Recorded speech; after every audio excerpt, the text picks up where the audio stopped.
Welcome to Grit and Grace, the place where grit shapes you, grace carries you, and friends walk beside you through it all. I'm Pam Rader, and along with my co-hosts Erin Payne and Brian Thiessen, we're here to laugh, cry, and tell the truth about what it means to be fully human. Think of us as your old friends. We share real stories, a little cowboy logic, and transformational tools. Because here's the thing, life's gonna kick your ass sometimes, but it'll also invite you to rise. And when you've got grit and grace and a few good friends, you will get through it all. So pull up a chair, grab your coffee, and buckle up. Welcome to the very first episode of Grit and Grace. If you've been with me through Authenticity Unleashed, you know this show has always been about real talk, resilience, and rising through the messy, beautiful human parts of life. And while that heart hasn't changed, what has changed is that I don't want to do this alone. Because here's the truth. Playing with my friends is a hell of a lot more fun and way more powerful than going solo. Which is why I'm so thrilled to introduce to you my co-host for Grit and Grace, Erin Payne. Erin is not just a dear friend, she's a woman who knows grit in her bones and grace in her soul. She's walked her own path of self-abandonment, people-pleasing, and shrinking herself to stay safe. And she's had the courage to blow all that up and reclaim her truth and soften into her power.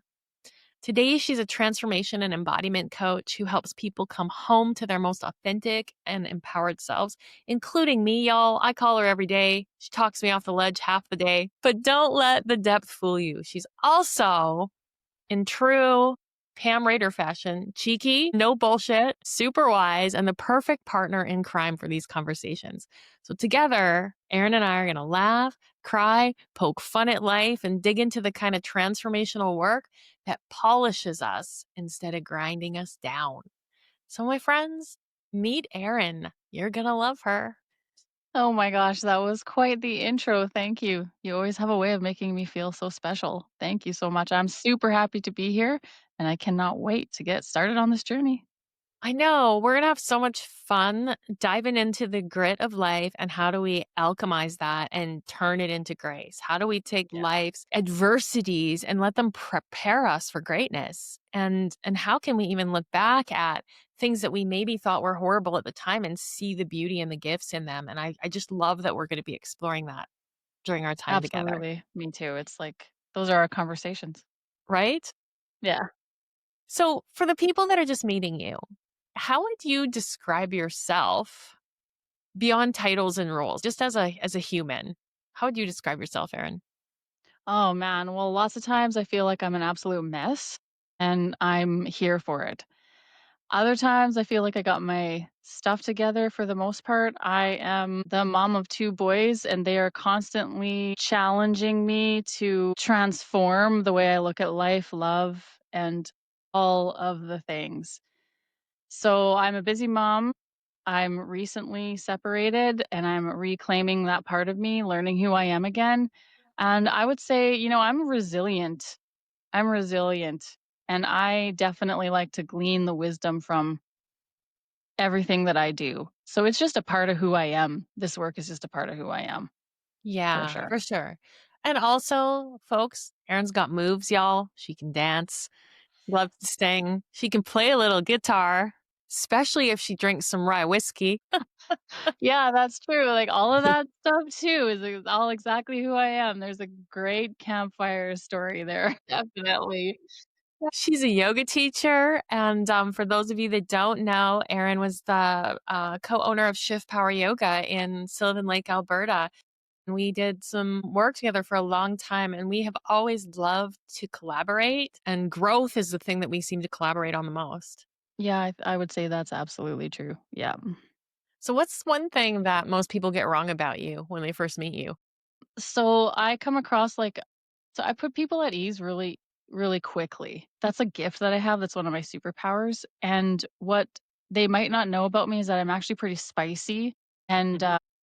if if you don't like, if I'm not judgmental, but sometimes when things like hit me the wrong way, I'm like, what in the F is that?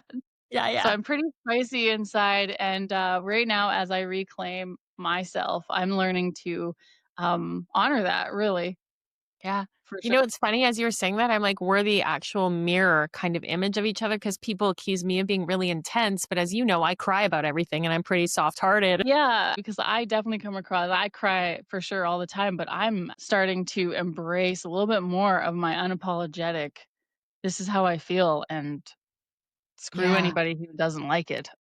I love that. I love it. But I also love people, like, it's kind of a it's just a pendulum swinging, and it's something that I need to do as a recovered people pleaser. It's like, no, I need to know what I like and what I don't like, and that's Yeah. important. So So that's kinda where I'm at with it. you've been really open about being a recovering people pleaser, teaching workshops and leading programs and can you share what that looked like in your life? Like where did it start? What was the cost of being a people pleaser? And then what was the final push that where you said, fuck that?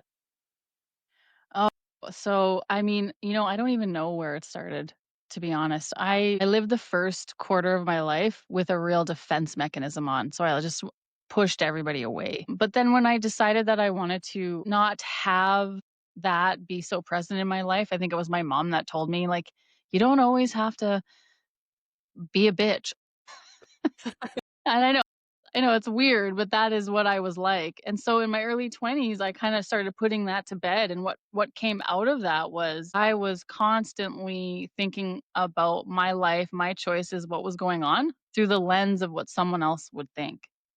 And the cost of that, I mean, it was exhausting, but I didn't even know it. And so I really learned the cost when I learned that I was a people pleaser, when someone sort of informed me and I was like, "What? Oh my gosh, I can't believe this." And that's when I understood that I did not know myself. And Mm. that bothered me more than I can possibly tell you.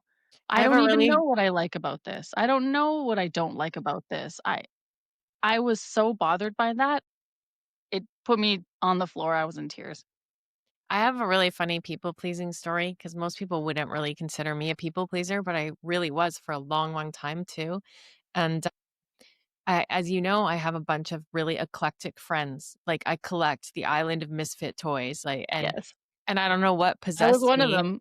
Yeah, I don't know what possessed me to have a dinner party with all my weirdo friends, like from completely different walks. When I say weirdos, I just mean like to each other, like different walks of life, bikers and then like artists and like, everything in between the jock kind of guys and then the yoga hippies and I realized when I got them all in the same room at my house and I'm having conversations with them that I could hear myself in quite false agreement with everything that people were saying about politics or sports or anything.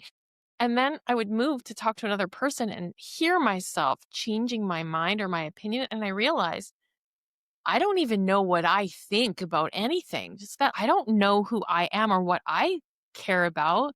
Yeah. And and then I was like instantly I don't feel very good. I have a tummy ache. I have a tummy ache. I have to leave my own party. Yeah, yeah, I'm going to bed. But I Yeah, very and that's much the thing. realized that I was just and the cost was really any sense of self, which means if you don't have a sense of self, Yes, how do we ever build anything that would be fulfilling or satisfying? Because we're living all everyone else's shoulds. 100%. Yeah, and I mean, how can you even walk like, I don't know how I walked through life like that. I don't know Well, how I walked through life like that. the underlying factor for me was my fear of disappointing people. And I think that's Mm, something a lot of people can relate to. And then of course the fear of rejection too. Like I wanted to be liked and I wanted yeah, to be thought of in high regard, I guess. And but really disappointing people was kind of the underneath thing for me that if I disappointed them then I wouldn't be enough. mm, mhm. But Yeah, every time we choose to not disappoint someone else, we disappoint ourselves. absolutely, it's abandoning yourself for sure. And I Yeah. didn't even know what that meant. No. That didn't even cross my We mind. didn't I have didn't even that know what that meant. language. We didn't No. even know what people pleasing was. What are you yeah. No, exactly, There's a lot exactly. of people pleasers out there right now that are listening that go, "I'm not a people pleaser, I'm just actually nice." Yeah, I yep, I get that Newsflash, you're all the not. time.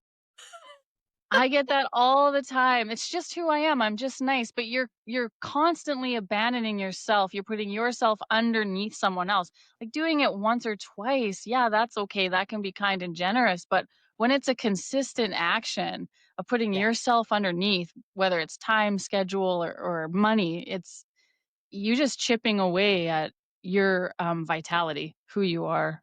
Well, and then I think Yeah. you said earlier the pendulum swings, and what I see about that is it's inevitable. If you people please enough, then all of a sudden the bitch comes out to play every once in a while and blows up. Yep. You know? 100%. Yeah. So The you pendulum swings. people please, and then you blow up and you cause destruction in your relationships because you've sacrificed and you resent people for not appreciating it. Mhm. Then you start to, build a case against them. Oh, yeah, Then we absolutely. reject them, and then we're Yep. all resigned to this, just how people are. But at the end of the day, if we just expressed ourselves and our wants and needs and desires, we wouldn't be in that pickle, and and the bitch wouldn't have to pull out her boxing gloves and show up to kick some doors down. Throat punch. Throat punch, yeah. Throat You're a mom of boys too. I used to say to my boys all the time, "Throat punching is a thing, so you might wanna watch Yeah. yourself right now." Yeah, totally, yeah, and for me, it was I was always scared of what people thought of me, so I was constantly afraid of being judged by people, Yeah. and then, of course, rejection as well, and, it wasn't until I got into business and had a business partner and was basically just completely floored that floored by the decisions, floored meaning, like, walked all over, and then I just let things go. "Yeah, I don't mind, I don't care. Yeah, that's fine, that's fine, that's fine. Whatever you want." And it just was this vortex of negativity that was, oh god, and it became too much. So that was really the push that helped me see myself and Mhm. know that I did not want to be that anymore. So, would you I know you've been through a separation recently and you're single Mhm. momming, which is hard, but I know a little bit about you and I know that experience with your business partner and I was involved in that arena as well, but that experience with that business partner was probably your most transformative season in terms of people pleasing, Oh, and it yeah. was it was because of the grit that this particular person brought to it. Mhm. So talk a little bit more about that. Yes, you abandoned yourself, but how was it how was it transformative for you? Well, so what they showed me was that first of all, they showed me who I was in that, right? And I knew that that was something that I didn't wanna be. But what I realized through all of that was that I needed more strength. And, we talked about you just said we didn't have the language for it. So Mhm. I didn't have really a lot of languaging around it. All I knew is that I needed some more strength to show up in a way that was saying, okay, this is actually what I want. Mhm. And that was the beginning of it. That was the beginning of it. What do I want? And okay, how do I pull some strength from myself really to speak my truth? Yeah. And that was the beginning of it. And so that's what that person showed me for sure. Well, what's For sure. interesting about I bore witness to that whole thing play out and you were both two sides of the pendulum swinging. So you were the people pleaser, lay down, get walked over, and they were the epitome of control freak. But they're both trauma responses. Absolutely. Yeah, and so Yes, you it got and was that tends to be what will attract each other, right? yeah, full And on trauma so response. what I would love to say to people that are listening right now, if you are on one end of the spectrum or the other, if you're a control freak, you are probably inviting or attracting and magnetizing a lot of people pleasers around you. And you might feel powerful, but you're getting a whole lot of false agreements and you're creating resentment in your relationships. And for if you're feeling walked over, someone's controlling you, your responsibility in that is that you are a people pleaser who's not expressing yourself and asking for what it is that you need and speaking up. So there's work for both people. And when we get attractions like that help, like are magnetized, what can happen is we just start to point fingers and blame. But you, unlike most people, you decided to dive in and do the work. What's my role in this? And that's really where the alchemy happens. That's where we turn grit into grace, is when we say, Absolutely. where's my responsibility in this? Where do I need to take myself? What skills do I need to learn? Where have I not asked for what I needed? And, the other parties chose not to take that kind of responsibility. And that's their own lesson, but you did and you grew. And that's really how we turn those gritty things into grace, which is exactly what we're talking about here.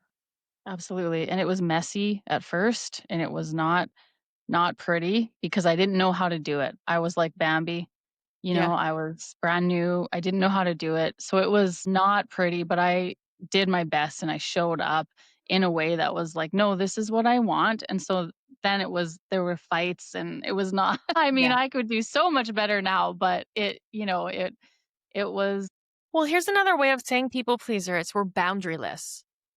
yes, We're yes. boundaryless. And when we're boundaryless and we suddenly start to create boundaries, the people who benefited from you having none will grow three heads. Yeah, It's just absolutely. like it's like normal. And that's actually our fault. It's our responsibility. It's like, oh, we taught them how to treat us. And then suddenly we change the game. Yeah, we And did. so, when you're a people pleaser and you're coming out and you're going to create some boundaries, ask for what you need, say no to certain things, expect that people are going to grow three heads and it's not going to be pretty and you're going to lose some people in your life. But you either lose those people or you lose yourself. And I realized I didn't wanna be attracting that in anyways, and so those Mhm. people could be sloughed off actually pretty easily. Yeah. So, it Yeah. because So, I did understand that I attracted her or them in. yeah, yeah. Yeah, yeah. I did know that. I knew that. I knew I was the perfect match for her, and I was the perfect match for her, and she was the perfect match for me to learn this lesson, and I Yes. knew that. I knew that. Yeah. It was not easy, but I knew that. And that's another thing we're going to talk a lot about on this show, the law of attraction. And we're going to bring in a special guest from time to time who knows a Yeah, little bit about that. We'll keep that absolutely. for a surprise. Yes, that's gonna be exciting. I know, right? If you could go back to the Erin who was still abandoning herself to stay safe, what would you whisper in her ear? I would whisper, "Trust yourself. Mm, Trust mhm, yourself more. Learn to trust how you feel, learn to trust your intuition." Because mhm, that is one of the biggest things that I did for myself was started to hone my intuition in the last mhm, 5 or 6 years. And that's just learning of that is literally the learning of what do I like? Am I safe? Am I not safe? What don't I like? Who is this person in front of me? And just trusting mhm. myself, I think, because my first thought was, "Oh, you are worthy." Well, I told myself that all the time. Right? And I've gotten there for sure. Yeah. But I told myself that I am worthy, I am worthy. But I think that learning to trust myself and have faith in myself was a really big game changer for I me. love that because so many people talk about it being self-worth but I would say like actually you and I along the way even though we were people pleasers I still had a pretty good sense of self-worth and I think you did too. I thought I did. And I think on some Mhm. level we did. There's a foundation of that. And then when people talk about, I'm worthy, it reminds me of, do you remember Saturday Night Live, Stuart Smalley used to go, I'm good enough, I'm smart enough, and doggone it, people like People me. And like it me. felt like that to me too. So, because it's not actionable. To say I'm worthy is not actionable, but to say trust yourself, hone your intuition, like that Mhm. gives an actionable step. And when we have action in the physical world, that changes something. Yeah, the verb. Yeah, instead of like, This is something I I'm can do. I'm so worthy. Yeah, it's almost conceptual, right? And so it's like bringing it down into the realness, Totally. Take it the real from life. concept to creation by Yes, saying, okay, how do I well, when people ask me how do I get self-worth, I say act like someone who has it. Do absolutely. the What do you do? actions. What do they do? Yeah. Yeah. And then as you act like someone who has it, you start to claim it. Yep, definitely. So what shifted for you when you started, reclaiming your truth and your voice? And like, what did that look like? What did stepping into your sort of more authentic self look like in real time? Well, one of the things that shifted for me was that people who did not have my highest good or highest who weren't on my team, they Mhm. started sloughing out of my life. And when I started treating myself better, they people that weren't treating me very good were no longer in my life. And Mhm. I didn't even realize that how huge that is. I didn't even I didn't even realize it. So that was kind of, that's a big, and that actually segues into my separation because Mhm. honestly my business partner was the first and then my partner Mhm. is the second. Well, there's more Yeah. in between, but they were the two main ones that Right. yep, And so, well, reclaiming authenticity, what I hear and what you're saying there is like it requires a willingness to give up what you must. absolutely. Yep. Like we can't hang on or go back. It's like if I really want to move forward into authenticity, I have to be willing to let go of the people that I collected when I was inauthentic Mhm, as a result, or that I magnetized or drew in as a result of my inauthenticity, because mhm. it's just not the same frequency. Yeah, it was too uncomfortable. It Yeah. started to get too uncomfortable. And so now I have people in my life that are really on my team that love me dearly and that I I'm love one of myself. them. I love you. I know, I know. And it feels really good to have people, they say like the 5 people that you're around the most is what you're like. Well, that always bothered me. I'm like, God. Oh, no. Oh, yeah. So And if you so look around your circle and the 5 people that you become like you're the 5 around the people you're most. around, and if you're like, "Oh my god, it's time to get new Yeah. friends." Yeah, and now I feel really good about the 5 people that I'm closest with, you being one of them, and it's like, Yeah. okay, yeah, these are women who I'm in community with constantly. Of course, my family is there too, but these are Yeah. women who love me and who have their hands on my back and who are, like, supporting me to rise and to be the best I can be, and that is priceless. Yeah. I say that's the biggest gift. Of course, I'm walking through the world now much more confident in who I am. I'm more authentic, I'm more aligned. I have people that are I'm more magnetic and all of those things are absolutely wonderful, but for sure the people that I have that are closest to me are the best gift Yeah. ever. I would say that too. Yeah, It's, like, so rewarding to have deep friendships and, like you say, like, women who have their hands on your back, people who have their hands on your back that just kinda people. hold you up, and, we rise by lifting others. Yes, And absolutely. that's so beautiful to be in a community with people who are not in competition, but we're like, how can we build together? How can we grow together? And that's what this Grit and Grace community is all about, is how can we help other people take their obstacles and their adversities and turn them into building blocks, and recognize that they're preparatory for the goals and the dreams that they have, the things that they want. These difficulties that they might be going through are there to help them to get the skills they need, because if the person they were now knew how to have that dream or goal, they'd already have it. So this Mhm. adversity has been put on your path to help you get the skill to have that thing that you said you wanted. Yes, I can't say it any better. So how has embodiment, so embodiment's a big term out Mhm. there, and you're an embodiment coach. It kind of means actually being in your body, but what does it really mean to you? And how has that influenced the way you coach and you live today? So for me, embodiment is exactly what you were just talking about. Like everything that we've been through, our past, even our future, because we think about our future, everything that we've been through, experienced, and everything that we hold in us, even my I am unworthy lies. Once that's integrated and we can hold it in a truthful, honest way, meaning, no wonder this Hmm. is who I was. I can Hmm. de-shame myself because this is no wonder I behaved this way or no wonder I thought this way.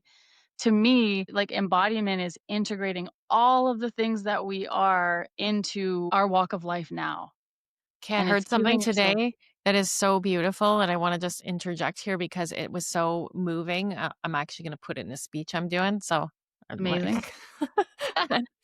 But it was like instead of I don't know where the quote came from. I'll have to look it up. But instead of looking back and cringing at the old versions of ourselves, in other words, shaming, instead lay flowers at the feet of every version of your previous self, of all the women that you have been, Mhm. because the temple that you sit in now is made of their bones. Yes. Yes, and we can when we can walk through life with that full acceptance of Yeah. those bones, as you say, Yeah. instead of cringe, "I can't believe that I reject parts of myself because of that," we can be more, settled in our Yeah. lives, and to me, that's embodiment. Yeah. Yeah. Yeah. Feeling loved Beautiful. and safe, and so then when I'm embodied and when I have integrated all of those parts of me into who I am and I hold them all, my life becomes more the law of attraction just works better. Yeah. Yeah, we have to get our frequency right because I mean, we're always attracting, but we'll keep attracting shit if we don't get it, if we don't get in alignment. Yeah, yeah, exactly. So the law of attraction just starts to work. All of a sudden, what I want is like I know that I want to have access to more money. That's one thing that I want to work for me soon. And I know that's gonna happen. And I'm Yeah. not like, oh God, what if it doesn't? Oh, maybe it won't. I'm like, no, that's gonna happen. Yeah. Because I'm moving towards it in an authentic way. So there's no fear behind where I'm moving to. There's desire behind what I'm doing and where I'm moving to. So it's giving yourself grace, Yeah, giving the old exactly. versions of ourselves grace. So grace is Yeah. a core part of this show. So let's talk about what grace means to you personally. I feel like grace is a side effect of all the work we do. I think that grit so when I go through the shit and I'm going through the grit of life, sometimes I can do that gracefully and sometimes I can't. Mhm. But once I have gone through it, then I can speak about it and be with it in a more graceful way. So for me, it's almost like grace comes from the grit. It arises from the grit. Mm. And that, like I mean, there's so many different ways we can look at it or talk about it, but that is really it's like transformed into grace. I like the idea that grit can grind us down or it can polish us. And to me, Oh, that's the yeah. grace. I like that. Yes, yeah, exactly. Yeah. That's Yeah. beautiful. Yeah, I like that. So confession time. We Mine or don't yours? Yeah, well, yeah, we're both gonna we're both committed to like walking in truth. So what's your grit habit? The one thing you still do that drives you nuts about yourself or that you wish you wouldn't do or like what's a nemesis for you right now? A nemesis for me, one thing I wish I wouldn't do. Mm. Oh no. It has to do with sex. Okay. And one Cool. thing that I wish that I wouldn't do is use sex for intimacy. Oh, you had to And say that. what do you mean? I think it's women's whole thing is that we have been conditioned to use sex for intimacy. We mistake it for intimacy. And so when we're looking for true intimacy, we throw sex at it and think that that's it. And then we feel empty afterwards because it's not Yes. actually what we really wanted. We want to feel seen and known and heard and cherished. And intimate first before that. And so that's what, and this is where I want to go, and this is where Yeah. I'm going. Yeah. Yeah. And I'm in the bumbly Bambi part of it right now, a little bit, We're both out there unfortunately. Bambi on Yeah, ice. and so, like, okay, I realize that I am in the transformation of this, and I'm learning how to make different decisions, better decisions, more aligned decisions with who I am and who I wanna be, and it's Yeah. a work in progress. Yeah. So I Yeah. I can get have it. grace. I can have grace. I get it. Yeah, that's such a big topic. I think we're gonna spend a whole episode diving into that topic when like Yes, we soon, should. because I think it's so big how we were never really taught about what sex is or isn't. The sex ed in high school doesn't cut it. And so No. we get all the messages about like from religion and society and all of this. So that's we're already mind fucked about it. And then we aren't taught to know ourselves and ask for what we need. So when we're starving for something and we want some kind of intimacy, we jump to that. And Yeah. and then we wonder why it doesn't work.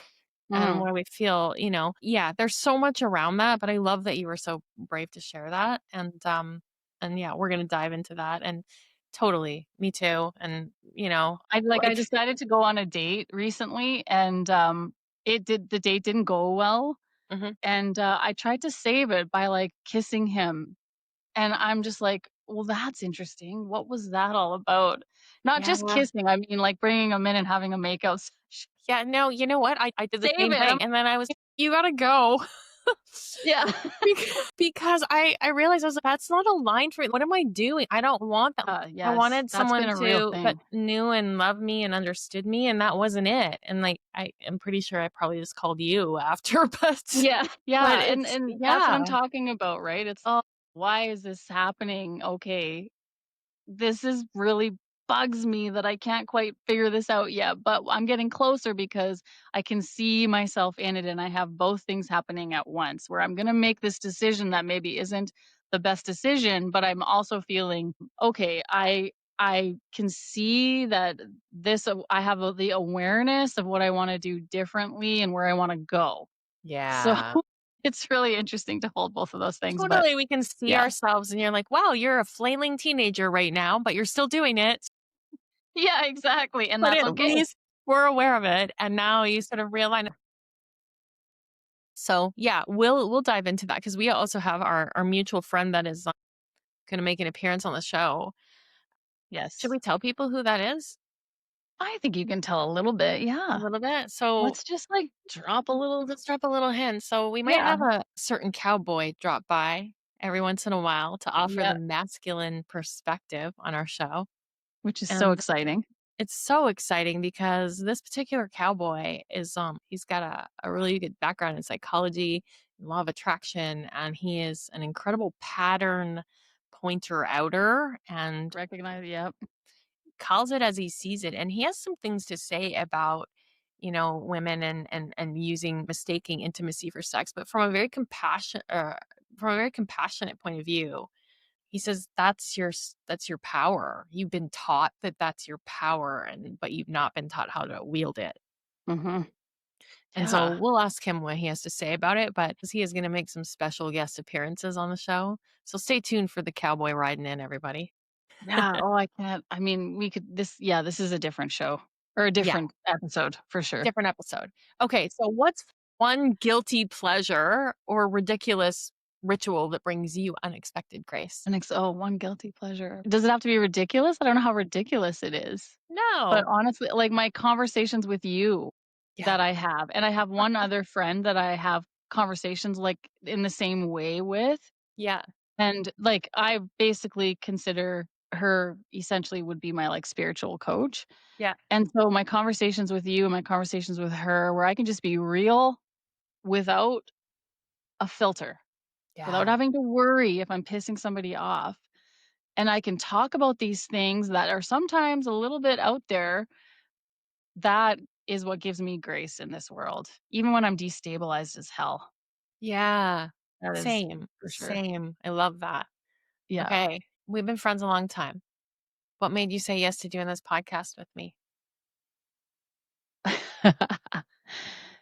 Because I see a different Pam. I see a Mm. Pam who is, wanting to step into the softer side, and Mm. I can relate to that Okay. Pam, and I can see you being wild and free and loving, and I've watched you become more loving and generous and kind, and I think it's now integrated, Mm. and we are going through the exact same thing. Mhm. Really, obviously, it's a Mhm. little bit different, but we're going through the exact same thing at the same time, and I feel closer to you now than I ever have, partially because I feel like I can be more real with you, and I think you're allowing me in a little bit more. Mhm. And so Mhm. that's why I said yes and why I can see the vision for this. It's gonna be Amazing. amazing.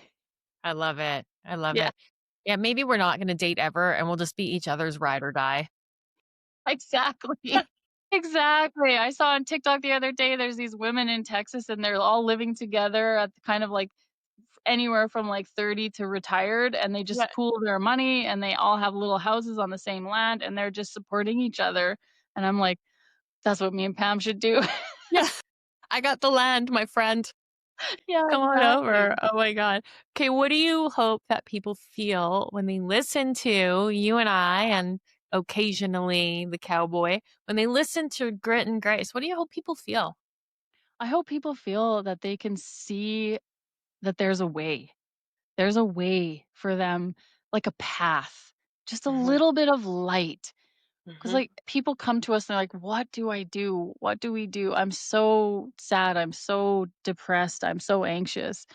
And what I hope to give them is that there's hope. There's Yeah. hope. I hope they feel hope.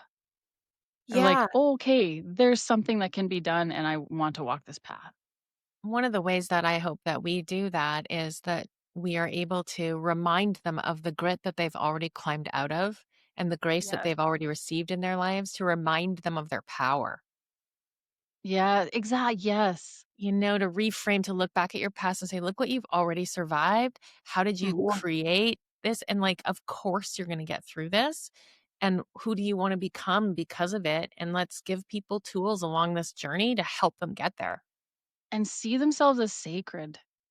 Yeah. Oh, I love That that. is I just yeah, there's you have every single one of us is a gift, you know? Yeah. So we're going to be offering Grit and Grace retreats. Yes, we are. Both you and I offer one on one coaching.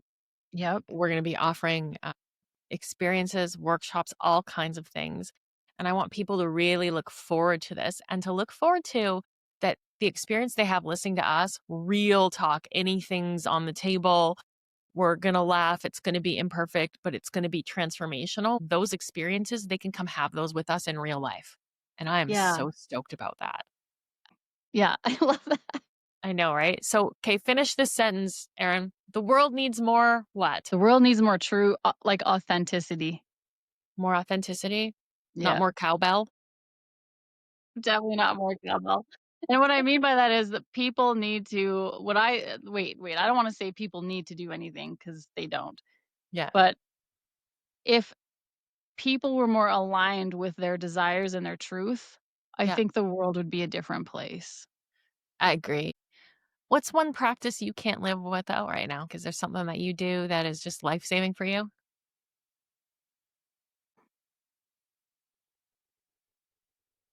My making sure I have alone time Yeah, because you is have little humans that climb all over you. yes. Yeah, you're like touched Yes, and out. I judge myself sometimes for that, I judge myself and, like, why do I feel like I, quote, unquote, "need a break from my kids?" And it's not that I need a break from my kids, it's that I need time with me. Yeah, That's but different. also you do need a break from your kids. I sent you a meme the other day that said that if a mother hamster is really stressed out, she will eat her children. So you're doing great. Yeah, I know I laughed out loud at that, I was like, "Yeah, you're right, you're right." You're But, killing yeah, it. let's just be honest, like, I need to make sure that I get that break because if I don't, by the end of 2 weeks, I'm completely fried. Totally. Yeah. And what are you most excited about in this next chapter of your life? I am most excited about building a business, finally building a business. And I know it's going to happen. Just like I was saying before, like I just know it's happening. It is happening and it's going to happen because it's It's more already aligned with happening. it Yeah. is, yeah. It's more And aligned all with the my grit desires. that you've been through is going to be poured into that. And it's going to be Yes. so incredible. Yeah. Yes. Yeah, exactly. That's I'm what so I'm most excited excited for for. all of our collaborations together with this and to see how we hopefully can touch, move, and inspire people in some small way. Absolutely. Cool. I'm just so grateful to be on this journey with you. I hope that our listeners really get this and get us and get something from it that's helpful in their life. So, for those of you who like the show, we ask that you share the show, put it out there, share it with your friends. That Please helps the do. show grow. We also ask you to connect with us. We'll put the links to connect with us in the show notes. And stay tuned for the announcement of our very first Grit and Grace retreat, which is happening next spring in the Caribou area of BC. It's going to be a 4-day transformative retreat with Erin, myself, and the cowboy. And it is going to be an incredible experience of yoga, breath work, horseback riding, transformational work, laughing, fun. The cowboy, I coerced him. He's going to teach 2-step lessons, just so you Oh, know. amazing, amazing. I can't wait. Oh my gosh.